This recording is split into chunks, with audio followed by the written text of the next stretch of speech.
y'all. Hey, it's Troyia Monay back to y'all with another video. Today's video is super exciting as always. In today's video, we are going to be talking all about how I went from full-time employee to full-time entrepreneur, you guys. So I'm super excited to come on here and give you guys some tips and tricks on how you can also go through and quit your 9 to 5. So if that's you, if you're like, okay sis, I've been working this 9 to 5, it's time for me to go ahead and dive in full force and go ahead and conquer and achieve all of my dreams, then give this video a big thumbs up to let me know that you are with me in the journey of full-time entrepreneurship as well, you guys. So before we go ahead and hop right on in, I do want to mention that there is nothing wrong with working a 9 to 5, you guys. There is nothing wrong with working a 9 to 5 at all, you guys. Literally, entrepreneurship, full-time entrepreneurship is not for everyone. There comes with a lot of sleepless nights, a lot of work, a lot of money lost, a lot of trial and error. So it's not for everyone. So do not feel peer pressure or pressured to go through and quit your 9 to 5, especially if you aren't ready to. So definitely stay tuned during this video, and I will give you guys the tips and tricks on how I went ahead and did it, and some tips and tricks on how you can go ahead and quit your 9 to 5 as well.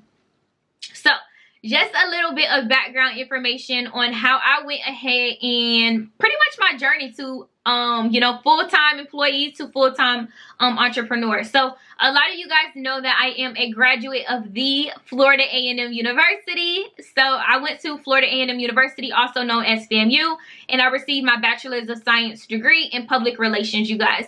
So I have a really good background in, public relations, marketing, branding, all that good stuff, which is why it came so natural to me when I started my business, and why it came natural to me when helping you guys start yours as well. So I have a background in that. Love the industry. I still do. So pretty much I don't regret my degree at all. I know a lot of people are like, well, you went to college and you kind of just wasted it because now you're doing your own thing. And it's like, I didn't. I'm still using everything that I learned in all of my internships and all of my jobs and everything like that in order to help you guys build businesses and to help me build businesses as well. So after I graduated from college, I moved to New York City, got a job in working for a really great public relations agency, was an account coordinator there, loved it, had some really great clients. And y'all, literally, I liked New York when I first got there. I'm like, okay, I'm digging it, it's cool. And that's because the weather was nice and I was really new, so I was really into exploring the city. So I liked it for a little bit, y'all, but then it started getting cold, and y'all, I am a down south girl. I do not like the cold weather at all. So I'm literally like, okay, this not gonna work. So not only was it super cold, I started getting lonely. I don't have many friends or family located in New York either. So just started really getting lonely. So I tried to find an outlet. So I started reading a lot more. And then that's when I got the decision of, wow, I should really open my boutique wanted wardrobe. I should really open this boutique. And that'll give me something to do, something to look forward to. I was already thinking about doing one during my undergrad career in college. But then the idea kind of sparked back up again as well. So we all know that New York is the fashion capital of the world. So I'm like, okay, cool. I'm already here. There's a fashion district here. Cool. Let's go ahead and do this. So that gave me something to look forward to, even though I was a little bit lonely without having friends and family located in New York either. So I went ahead, did that, started the company up while I was living in New York. Everything was good. And then, y'all, I'm like, nah, I can't do this New York thing anymore. I can't do it. So I literally packed up everything, packed up all my stuff, packed up my boutique, went back home to Florida and moved back in with my mom, you guys, which was actually not as bad as I thought it was going to be. So I moved back in with my mom, stayed with my mom for about a year, and had a bunch of help. Had help from friends and family with packing orders. Just, got that motivation back up. Wasn't lonely anymore, obviously, because my friends and family were nearby. So I really think that me leaving New York City and moving back to Florida literally was my saving grace for not only myself, but for my boutique too. Because literally 2 weeks after I left New York, literally that is when the virus got serious, y'all. And y'all know how bad it was in New York City. So literally me leaving was the best thing that could have ever happened. So I moved back to Florida, like I said, got a job in PR, got another job in PR at an agency here, and was working there, and I liked it. I liked it for some time, but y'all, literally, as my boutique grew, as my YouTube channel grew, I started being really stressed about, time management. How am I going to fit YouTube, and how am I going to fit my boutique into my schedule while working the 9 to 5? And it just got overwhelming, you guys. And I'm literally sitting here like, oh my gosh, how am I going to balance all of this? I don't have the capacity to do so. Something's got to give. So during that process as well, I found out that, you know, my target audience changed within my boutique. So I'm like, okay, we're going to put the boutique on halt for a little bit, and we're going to completely do a rebrand. So that gave me more time as well to go through and to, you know, focus in on YouTube and to focus in on her Hustle Academy, which is my business consulting, business coaching platform as well. So I just ultimately had to make that decision. I already didn't too much care for the company that I was working for either. So that definitely influenced me a lot more as well to go through and to quit. So I remember literally one day I just did not have a good day at work. I just was not feeling it. And I already came to a point where it was like I really didn't need this money anyway, because I already was doing great with YouTube and with coaching. So that money was just like extra money anyway. So I'm literally just had a really bad day at work, and I was literally just telling myself, I'm putting my 2 weeks in on Monday. And I couldn't believe that I said that, and I did. And I literally, Monday came and I put my 2 weeks in, and I think I have a video of me just chatting when I put in my 2 weeks. If I have that video, I'll insert it here, just of me like really in shock that I put my 2 weeks in. So I'll insert that here if I have it. I literally just put my 2 weeks in for my job, and it is literally the most happiest, craziest experience. I'm literally trying not to cry right now, but literally the most happiest, craziest feeling right now, because I'm literally like completely stepping out on faith right now.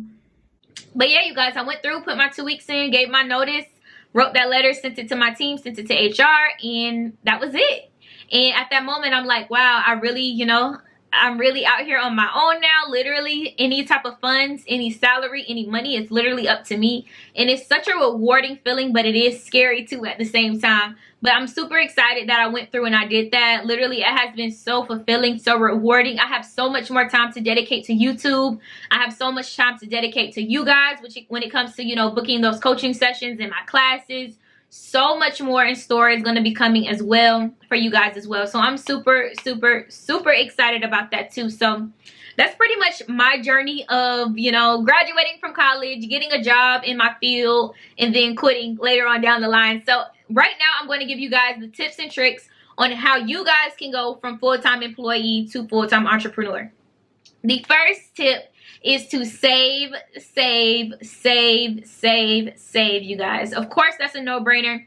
You need to make sure that you are saving money and that you have money put away just in case this entrepreneurship thing does not work.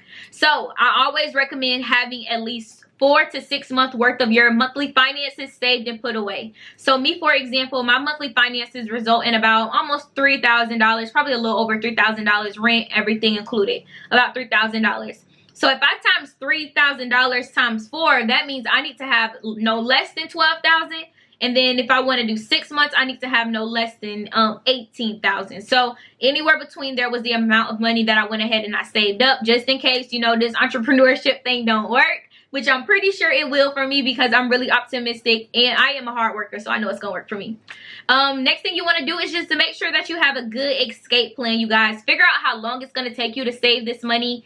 Figure out what you're going to do to continue to support yourself and your family, especially if those of you guys who have kids. So you really need to figure out how you're going to provide for yourself. So you need to make sure your escape plan is good to go.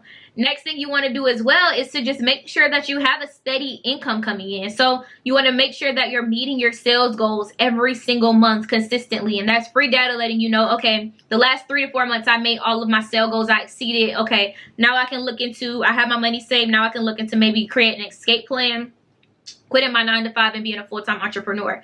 So you want to make sure that you're meeting your sales goals. You want to make sure that you have an income that's going to replace your full job's income. So me, I made sure that, okay, I'm doing coaching. My coaching alone pays for what I was making at my full-time job. So that's why I was able to leave, because I had an income in order to replace it. So you want to make sure you have an income that's going to replace it and exceed it if it can. So not only do you want to make sure that that income can, you know, replace it, you want to make sure that you're making more than what you were making at your full-time job as well, just to kind of, you know, cover you a little bit more, and that's more enjoyable too. Who doesn't want more money? So you want to make sure you guys do that as well.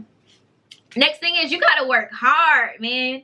You have to work hard. Anybody that knows me knows that I am a hard worker. You cannot expect things to fall into place just because you do full-time entrepreneurship.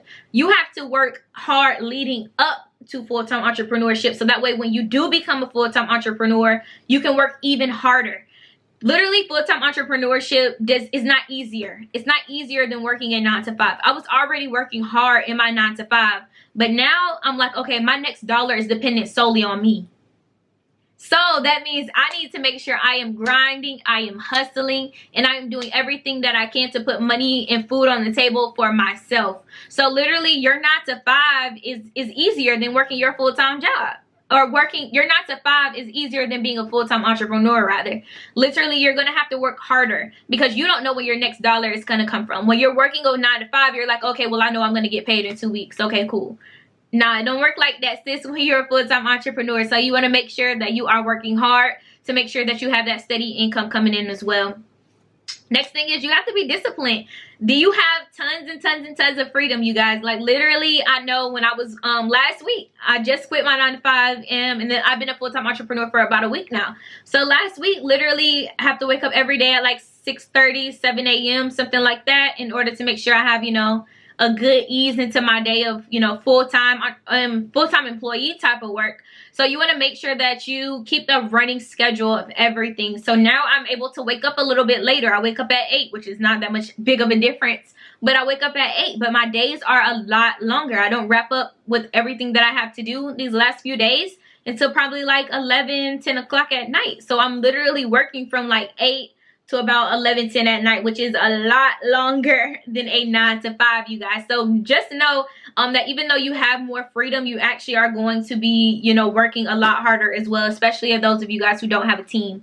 So make sure you know, keep a calendar, keep a schedule, you guys. Literally, my planner is my life. Literally, my planner. I'm the sticky note queen. So I keep everything written down in my planner. I also have a Google Calendar that I keep on my phone, so it alerts me whenever I have a meeting. Y'all, I literally plan out everything. So these are my video ideas for the month of March and the month of April. So literally make sure you're on top of everything. Keep a schedule, keep a planner, make sure you're on top of everything and stick to it, you guys.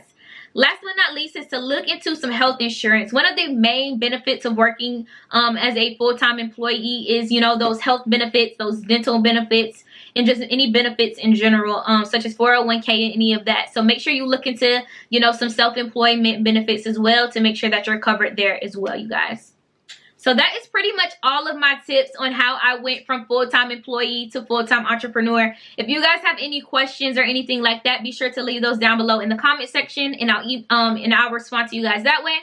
And yeah, I'm super excited about the journey. I'm going to be doing a follow-up on, you know, how everything has been going, probably maybe in the next month or two, just to give you guys some more tips for you guys out there who are thinking about making that transition. So thank you guys so much again for all the love, all the support. I would not have been here without you guys. So thank you, thank you, thank you, thank you, thank you. A huge giveaway is coming, you know how I do, on when I hit 40,000 subscribers. So I'll see you guys then, and thank you guys so much again for all the love and all the support. Peace.